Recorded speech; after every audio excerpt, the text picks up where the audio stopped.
Hello दोस्तों, स्वागत है सबका मेरे यूट्यूब चैनल में। आज 7 तारीख है और अभी टाइम हो रहा है, नीचे देखिए, 9:27 और नेस्ले इंडिया जो है इसमें मुझे एक मौका दिख रहा है। हम यहाँ पे ख़रीदारी कर सकते हैं। जो ये लेवल है इसने ब्रेकआउट दिया है यहाँ पे 24,395 का जो लेवल है, इसने इसका ब्रेकआउट दे दिया है। अब यहाँ पे ये पुल बैक आया है। इस पे 3 मिनट का चार्ट है अभी फिलहाल ये। तो इसके अंदर एक मुझे मौका दिख रहा है, यहाँ पे हम खरीदारी कर सकते हैं। ये रेजिस्टेंस एरिया था, इसने इसको ब्रेक किया। अब ये सपोर्ट की तरह यहाँ पे रिएक्ट कर रहा है। अगर यहाँ पे होल्ड करता है तो हम यहाँ पे खरीदारी करेंगे।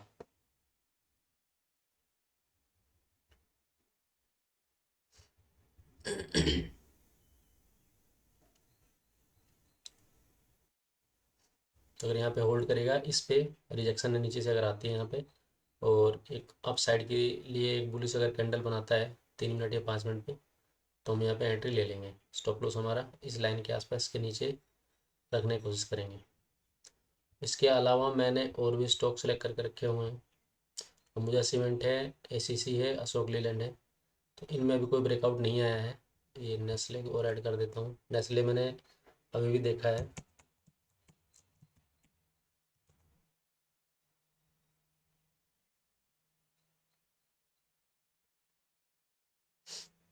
नेट की स्पीड बहुत स्लो रहती है यहाँ पे।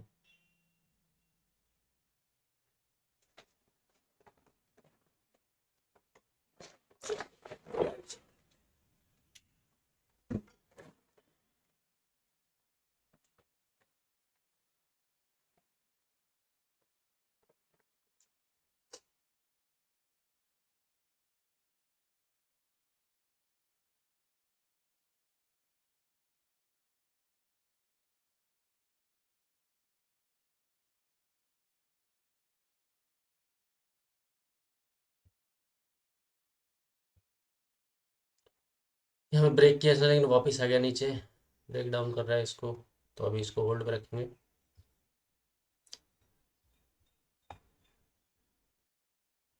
निफ्टी की मूवमेंट जो है एक बार देख लेते हैं।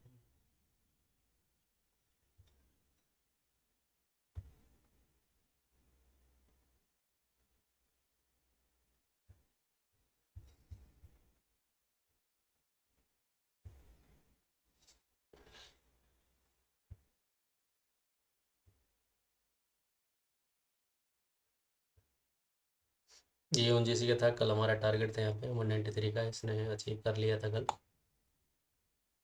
ये देखिए, हालांकि अभी ये ऊपर जा रहा है, तो यहाँ पे हमको इसमें खरीदारी नहीं करेंगे क्योंकि फिर हम लेट हो जाएंगे इसमें। प्राइस कभी ऊपर से घूम सकता है।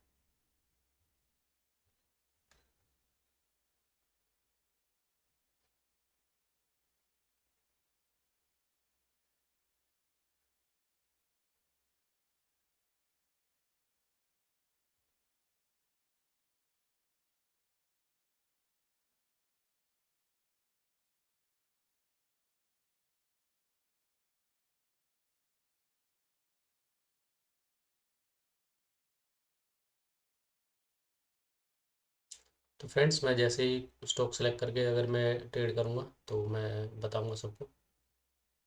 तो बने रहिए वीडियो में।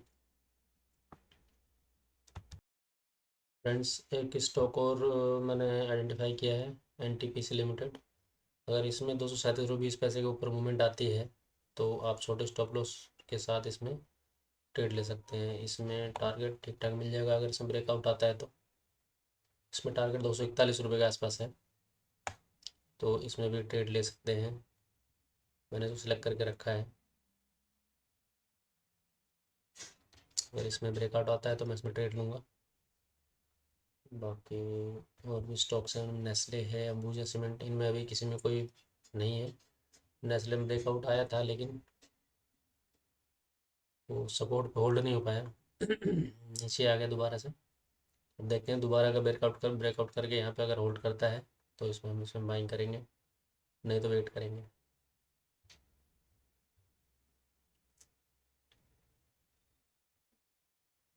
तो एनटीपीसी में क्या था कि इसको अगर हम 3 मिनट भी देखें,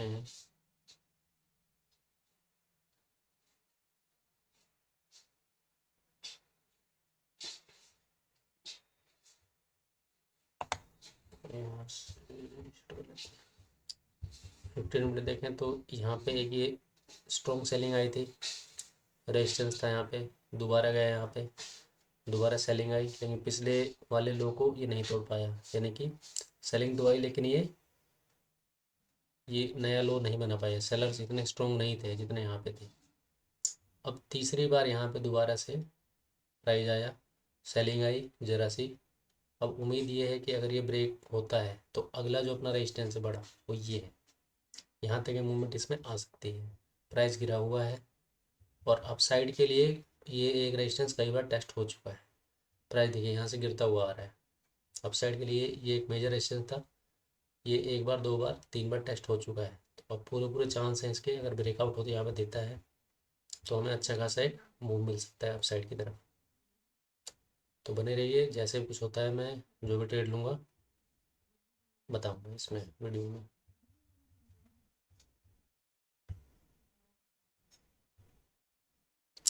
ये देखिए नेस्ले इंडिया है, इसके अंदर अब दोबारा से ब्रेकआउट हो रहा है इसमें। तो इसको लेने का रीज़न क्या था ये मैं आपको बता देता हूँ।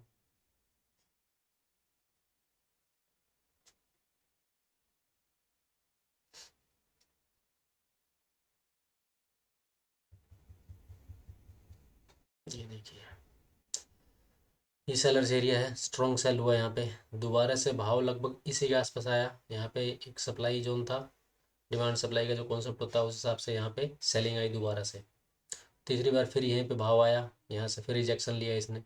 लेकिन जितनी बार भी यहाँ से सेलिंग आई है हर बार वही कॉन्सेप्ट कि पिछले वाले लो को नहीं तोड़ पाई है। जैसे फर्स्ट सेलिंग जो आई थी यहाँ पे, यहाँ तक का लो बना, दूसरी बार यहाँ सेलिंग आई तो लो यहीं तक बना, तीसरी बार सेलिंग आई तो अब लो यहीं तक बना है। तो इस बार अगर ये ब्रेक करता है तो ऊपर तक मिनिमम हमें टारगेट, मिनिमम अगर इंट्राडे के हिसाब से बात करें तो इतना हमें मिल जाएगा। ये कितना होता है परसेंटेज वाइज देख लेते हैं, 1% का मूव हमें मिल जाएगा अगर यहाँ पे हमारी एंट्री हो जाती है ठीक ठाक। तो छोटे स्टॉप लॉस के साथ ये मूवमेंट मिल सकती है हमें।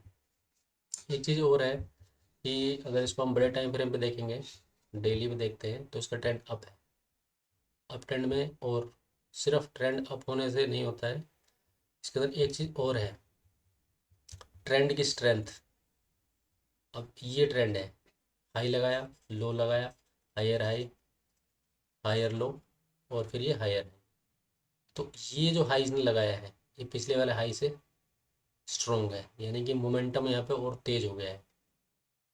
यानी कि इस भाव पे भी इतना ऊपर आने के बाद भी बायर्स बहुत स्ट्रोंग है यहाँ पे और बाइंग करना चाहते हैं। तो ये आइडेंटिफाई किया मैंने, और यहाँ पे इसके आसपास ये रेजिस्टेंस एरिया है। तो अगर इसको क्लियर करता है तो इंटरडे के हिसाब से हमें ये मोमेंट मिल सकता है, इसीलिए मैंने इसको सेलेक्ट किया है। तो 3 मिनट में देख लेते हैं। देखिए दोबारा रिजेक्शन लेके नीचे आ रहा है, इसको अगर ब्रेक करके ऊपर जाता है तो हम इसमें एंट्री ले सकते हैं, लेकिन अभी भी ये होल्ड नहीं कर पा रहा है। ये एनटीपीसी अभी इसने ब्रेकआउट नहीं दिया है। एसीसी एसी से अपना रेजिस्टेंस से बहुत दूर है, अभी तो इसको ब्रेक करेगा तब हम कुछ सोचेंगे इसके बारे में, नहीं तो उससे पहले हम कुछ नहीं करेंगे। इस लाइन से नीचे अगर प्राइस है तो ये सेलर्स एरिया है, यहाँ पे हमें कुछ नहीं करना है, क्योंकि यहाँ मैंने इसको बाई के लिए सिलेक्ट किया हुआ है। बाई के लिए क्यों किया हुआ है सिलेक्ट,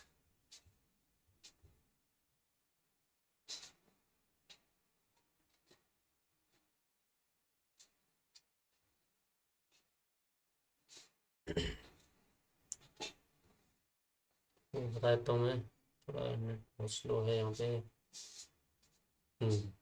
अब देखिए ये डाउन ट्रेंड में है स्टॉक, लेकिन हर बार इसकी स्ट्रेंथ गिरते समय वीक होती जा रही है, यानी कि सेलर्स वीक होते जा रहे हैं।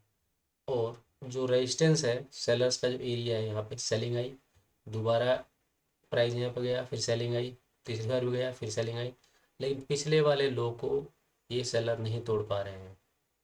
हर बार बायर इसको पुश करके ऊपर ले जाते हैं, सेलर ऊपर सेल प्राइस को नीचे लाते हैं, लेकिन सेलर यहाँ पर हर बार कमज़ोर होते जा रहे हैं। और पहली चीज़ कि ये जो डाउन ट्रेंड है, इसका जो मोमेंटम है, ये देखिए, ये फर्स्ट लेग ये है, फिर ये पुल बैक आया, सेकंड लेग। इस लेग में ताकत देखिए कितनी ज़्यादा है, शार्प गिरावट है, और इसकी गिरावट बहुत मतलब स्लो हो गई है, पावर नहीं है। और ये रेजिस्टेंस एरिया है, रेड कलर का जो लाइन मैंने ड्रॉ कर रखा है। तो अगर ये क्लियर होता है तो अगले जो रेजिस्टेंस तक प्राइस आराम से पहुंच सकता है, पूरे पूरे चांस है इसके। तो इसलिए मैंने इसको सेलेक्ट किया है। आगे देखते हैं, जिस स्टॉक में भी मौका मिलेगा हमें, पहले जो जिसमें मौका मिलेगा उसमें ट्रेड करेंगे। अभी फिलहाल एन टी पी सी भागता हुआ दिख रहा है मेरे को ऊपर, 5% के आसपास की मूवमेंट है इसमें।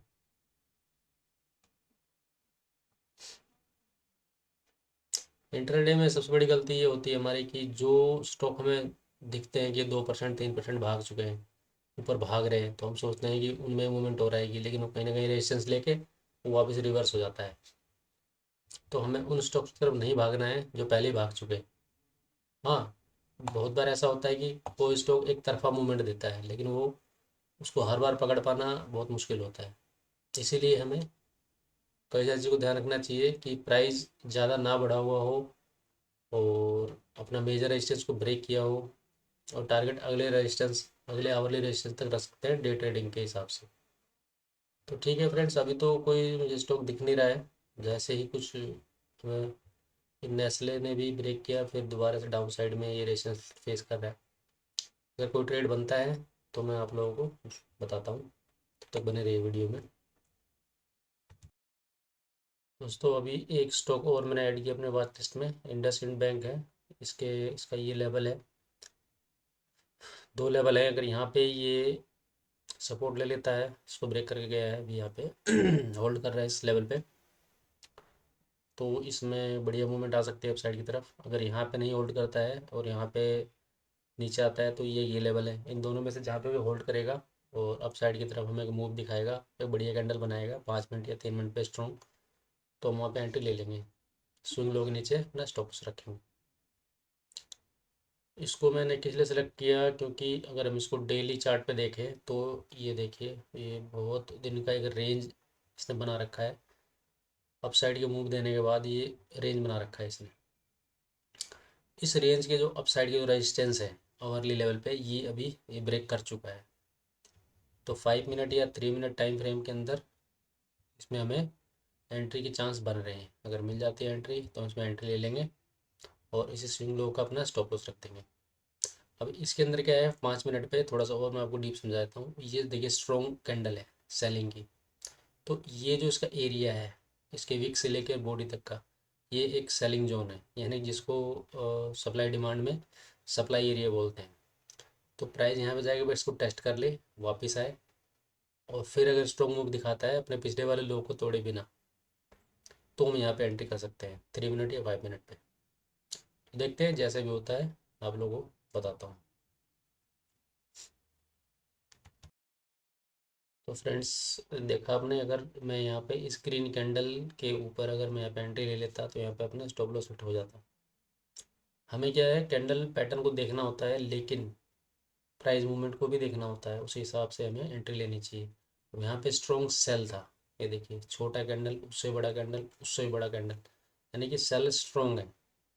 तो यहाँ पे अगर ग्रीन कैंडल बन भी जाए, बेशक सपोर्ट एरिया ही क्यों ना हो, तो वो वैलिड नहीं होता है, क्योंकि जो सेलर है, अगर बाई की कैंडल बनी है कोई छोटी सी, और सेलर बहुत ज़्यादा स्ट्रोंगली गिर रहे हैं, सेलिंग कर रहे हैं, प्राइस नीचे गिर रहा है, तो फिर यहाँ पे इस कैंडल का मतलब नहीं होता कोई, जब तक कि सेलर जो है वो वीक ना हो जाए।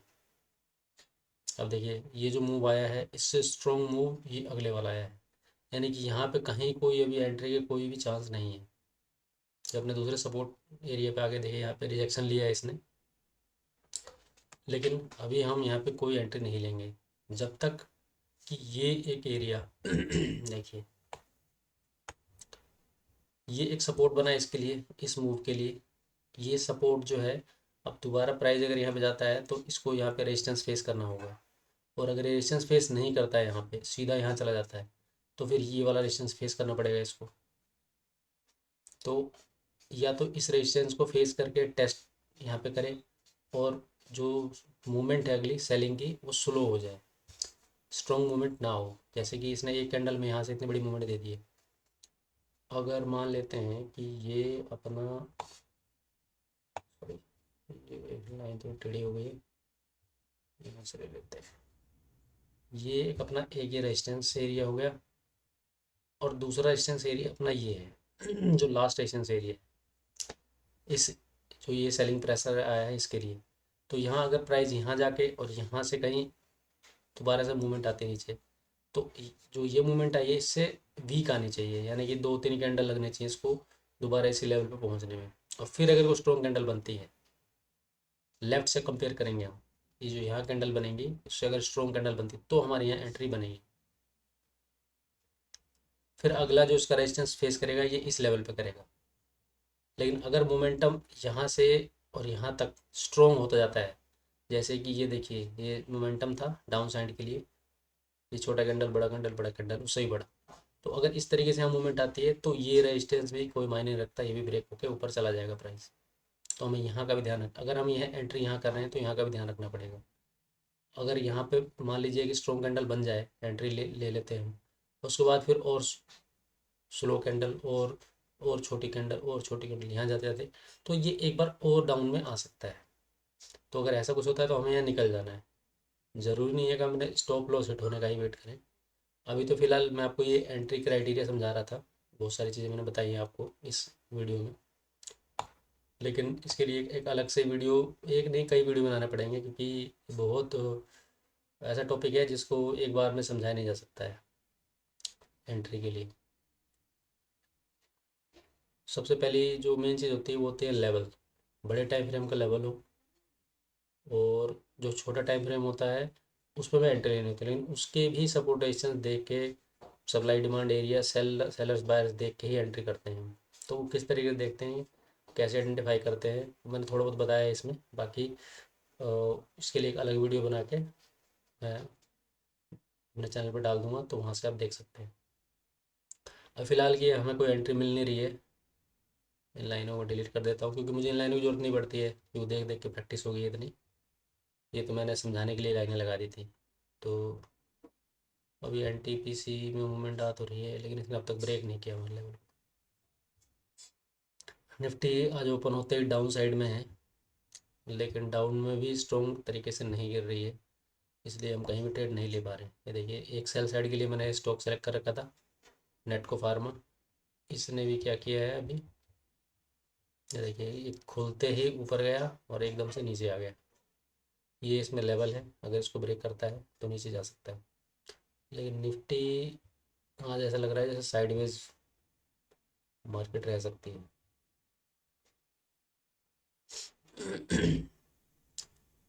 अगर कहीं कुछ नहीं होता है तो फिर हम ज़्यादा वेट नहीं करेंगे, आज ट्रेडिंग अवॉइड कर देंगे। ज़रूरी नहीं है ट्रेड हर बार हर रोज़ लेना ही। अगर मार्केट सपोर्ट कर रही हो, एक तरफ मोमेंटम हो रहा हो, बढ़िया स्टॉक हमारे हैं हमारे पास, उनमें एंट्री करने में प्रॉफिट होता है। रोज़ ट्रेड करना ज़रूरी नहीं है, भाई इंटर ट्रेडर है तो रोज़ ही ट्रेड करेगा, जब बढ़िया मौका मिले तो ट्रेड करना चाहिए। ये माइंडसेट साइकोलॉजी होती है जो बहुत समय लगाने के बाद आदमी इस चीज़ को समझ पाता है। नए ट्रेडर हैं उनको तो तुरंत ट्रेड चाहिए, उनको पैसा बनाना है, तो पैसा बनाने के चक्कर में फिर वो पैसा ज़्यादा कमाते हैं। ट्रेडिंग में सबसे ज़रूरी चीज़ है कि आप अपने पैसे को कैसे बचाते हैं, यानी कि अपना लॉस जितना छोटा कर सकते हैं, लॉस को मिनिमाइज करना ही ट्रेडिंग। प्रॉफिट तो मिल जाता है, क्योंकि अगर सिक्का उछाल के हम ट्रेड करें तो हो सकता है कि 10 में से 4 बार सही आ ही जाएंगे, लेकिन उसमें ट्रेडिंग में सिर्फ सिक्का उछालना ही नहीं है, उसमें प्राइस की मूवमेंट और भी चीज़ों को देखते हुए छोटे छोटा स्टॉप लॉस लेना, यही ट्रेडिंग है। और अपने जो सेटअप है, जो जिस तरीके से हमने प्राइस को रीड किया है, जहाँ पे हम अपने लेवल ड्रॉ किए हैं, उसका वेट करना है कि भाई ऐसे ब्रेकआउट होगा तो हमें ट्रेड लेना है, तब तक वेट करना, जो कि नए ट्रेडर में नहीं होता है, वेट नहीं कर पाते हो। मैं भी नहीं कर पाता था पहले, वो तो कई साल हो गए। तो इसलिए अब चीज़ें बार बार देख के आदमी सीख जाता है। लेकिन नए आदमी को अगर बताया जाए तो वो नहीं मानता, वो करेगा अपने हिसाब से। तो देखते हैं, अभी तो कहीं कोई ब्रेकआउट आ नहीं रहा है। ये देखिए यहाँ पे सपोर्ट लेने की कोशिश कर रहा है। ये देखिए स्ट्रॉन्ग कैंडल आई, स्लो स्लो, लेकिन यहाँ पे भी हम एंट्री ले सकते हैं, लेकिन ये भी रिस्की एंट्री होगी अगर यहाँ पे कोई स्ट्रॉन्ग कैंडल बनता है तो। ये हो सकता है एक ही कैंडल यहाँ तक पहुँच जाए, फिर भी हमें आराम से बैठे रहना है, कोई दिक्कत नहीं है। पर सीधी बहुत बड़ी कैंडल बन जाती है, इतनी बड़ी, तो जाने देना है, कोई दिक्कत नहीं है।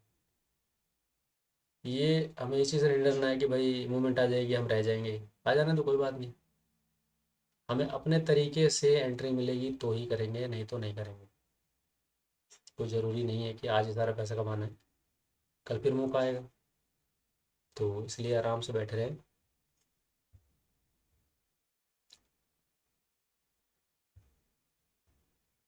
अभी तक मौका नहीं बन रहा है, जैसे कुछ मौका बनता है मैं अगर एंट्री लेता हूँ तो मैं बताता हूँ। तो बने रहिए वीडियो में। तो दोस्तों मुझे आज लग रहा है कि मार्केट आज साइडवेज रहेगी। ये देखिए निफ्टी का जो पहला कैंडल था, इसी का हाई लो अब तक नहीं टूट पाया है। तो आज मैं ट्रेडिंग अवॉइड कर रहा हूँ। आज मैं नहीं करूँगा ट्रेडिंग, क्योंकि कहीं कोई खास मूवमेंट लग नहीं रही मुझे मार्केट में। तो ठीक है, बाकी फिर कल मिलते हैं कल की वीडियो में। आज के लिए इतना ही। सभी का धन्यवाद।